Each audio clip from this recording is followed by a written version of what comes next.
Thank you for tuning in to All Things Real Estate. Once again, here are your hosts, Brad Avergon and Gary Kelly. We're back for the second half of All Things Real Estate. I'm Gary Kelly, and this is Brad Avergon, and we're talking about ways that people can get financing for their homes, especially first-time buyers, right, in ways that are, so many people today say, I just can't afford anything. Mm-hmm. And while it is hard, I'm not going to say it's a walk in the park, there are programs out there. One of the ones I wanted to talk about was the program that's going on in Worcester right now. Right. That's a great program it's for Worcester proper. It's not for just Worcester County. It's for Worcester, the city of Worcester itself. It's a great program. It's specified to certain lenders that participate in that program. We are not one of those lenders that has that. Oh, that's great. Yeah, I just wanted to share that. But it's certainly a good program worth looking into. It does have some caveats on it. So the basics are that they can give you some down payment assistance, and depending on they have a number of different programs. Some so for the purchase, there's a $5,000 down payment assistance program. There's another one that has up to $25,000 down payment assistance program that can be used for down payment and or closing costs. The one with 25, the bigger one, is run through the Worcester Community Housing Office, so you could contact them with regard to that. The big caveat on that program, though, is that you can't make any more than 80% of the average median income, okay, otherwise known as AMI, which in Worcester County for 2023 was $68,850. So a lot of people fall into that category where they don't make over that. The problem then is, because of the prices of real estate in Worcester, you still have to qualify. So yes, you qualify based on your income, but you have to qualify based on your debt ratios. And that can be very, very tricky. It's also something where they've got a corollary program that if you're elderly, which I think they're counting as over 62, don't hold me to that. Yeah, it is 62. I will hold you to that. I took some notes on it, so yeah. And you can get $25,000 there as a grant. But you've got to commit to staying in Worcester for 5 years. Right. You can't just be a flipper and go in and flip a house. And that's true for both of those other programs too. I'm glad you mentioned that, Gary. You do have to agree to stay and own or occupy that house as 4 or 5 year periods. So it's not even just so much flipping it. You can't turn it into a rental property. You can't say, well, I'm going to buy a multifamily, a 3 or 4 family in Worcester, use this grant money, and then a year later, I'm going to move into a nice single family home and have this great rental property. It doesn't quite work that way. You have to agree to live in that property for a 5 year period. The other thing is that with regard to the multifamilies, they stipulate as part of receiving these funds that your tenants, I believe, have to be, I think it was 50%. I want to make sure I get this number. Do I need to hold it over here for you? Yeah, right. I know. I should have brought glasses with me or something. If it's a multifamily, 51% of the units must meet the income restriction. So if you're buying a 4 family, you got to have 3 of the units meet the income restriction. So it limits the tenants that you can put in there too. So it's a little bit, it's got some strings associated with it. That being said, it's still a great program. Certainly worth looking into. Well, do you have other programs you want to talk about today? So, there's a couple of programs that I think are worth mentioning. So, federal housing, FHA programs, they allow 3.5% down payment. But the nice thing about it is it can all be gift. So we talked about down payment. Where can down payment money come from? That's a great program. It also allows for wider debt ratios. So sometimes, in this day and age, people have student loan payments, they have car payments, they have things that push the debt ratios, which is the percentage of their monthly debts compared to their gross monthly income. It pushes it over the 49% limit, which can be really tricky. It makes it hard to qualify for a conventional mortgage. But FHA allows it to go a little bit higher, up to typically about 55%, obviously with good credit and such. So that's a great program as well, worth looking at.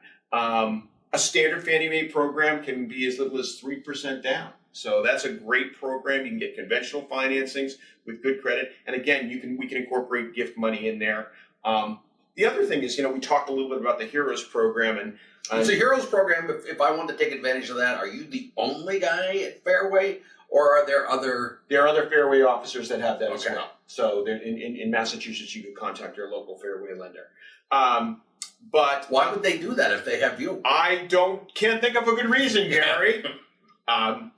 But aside from that, there are ways of structuring programs so that we can make the payments really advantageous to the buyers, whether it's looking at an adjustable rate mortgage that's going to be fixed for maybe a period of time, maybe 7 years and such, that gets them a lower monthly payment, or if it's a regular fixed rate mortgage, we can, with the right seller, again, this is where working with part of a really good team like Gary and Sue and a loan officer as well, working together. Like Brad. Like me, thank you. We can put together what I call step-up financing. So let's say interest rates today we'll just pick a number out of the sky. Let's say they were 7.25. We could set up a financing program where they would be 5.25 year one, 6.25 year two, 7.25 year 3 through 30, and then it's kind of a lot more gradually increasing, and it's a little bit easier for borrowers. It also takes away one of the knocks on adjustable rate mortgages is that they can go up. Yeah. And it sounds like the step up thing, it's limited as to how much it goes up. Exactly. And it's going to do exactly what we designed it to do. There's going to be no variation, so buyers can plan for that. And that's a really good thing. Plus, if interest rates drop in the future, you can always refinance. There's no prepayment penalty on any of these things. So they work. My first mortgage was 18%. Mm-hmm. And it was an adjustable rate. And it went down every year. Mm-hmm. And in hindsight, we didn't know any better. If that's what we had to do to get into a house, that's what we had to do. Right. And the fact that it went down every year, it was found money. It was fabulous. In hindsight, we were taking a huge risk. Just didn't know any better. Right. And I think that that's one of the things that's important when we talk about working with a team. It's not a team like Sue and Gary is a team. It's who's your realtor, who's your loan officer. Attorneys start to play into it because there are attorneys that are very good at taking care of business, mm-hmm. cleaning up errors, whatever. And there are attorneys that are deal killers, frankly. Yeah. Same with home inspectors. There are home inspectors that will go through and tell you what they see. That's what they're supposed to do. But there are home inspectors that will go through, tell you what they see, and throw a match into gasoline and just make an explosion. Right. I don't want a buyer to work with a home inspector that's going to just blow up a deal, but I certainly want a home inspector that's going to be upfront, candid, and direct with what they're saying, and so there's no surprises. One of the things I really don't look forward to is the day when someone calls me and says, we didn't know about this. Right. Well, you had a home inspection or you didn't have a home inspection. It's up to you. And I'd rather people have home inspections, whether they're buying the house or selling the house, so that there's no surprise later. Exactly. And I think that's really important. Getting the right board of advisors around you as a buyer. If I were to give buyers the best piece of advice I can give them is get the right people, surround yourself with the right team. And the reason for that is you're only as good as the information that you get, right? And you need somebody to translate it down. If I'm talking to a surgeon about getting surgery and he or she speaks to me with medical technology terms, I'm not going to understand what they're saying. So they need to kind of translate into terms that I can understand. When buying real estate, it's the same kind of thing. You want to get a team that's going to translate what's going on, look out for your interests as if it was their home that they were buying. Look out for their interests, and then translate it to you so that you can make a really, really good decision. That's really the most important. And the way to find those people is ask your friends. Yeah. Brad and I do this show. If you feel comfortable with us, then call us, okay? Get referrals from, bankers, or I'll say to someone, you need to have an attorney for this. Well, I have a great attorney. Well, if the attorney is a probate attorney, they may know technically how to do a real estate transaction, but they're not a conveyancing attorney. And there is a difference. And a good conveyancing attorney can make the process very fabulous. One that isn't attuned with what the issues and whatnot are in the current age, Right. doesn't help as much. Right. No, you're absolutely right. You're right. So, Brad, we're beginning to run low on time.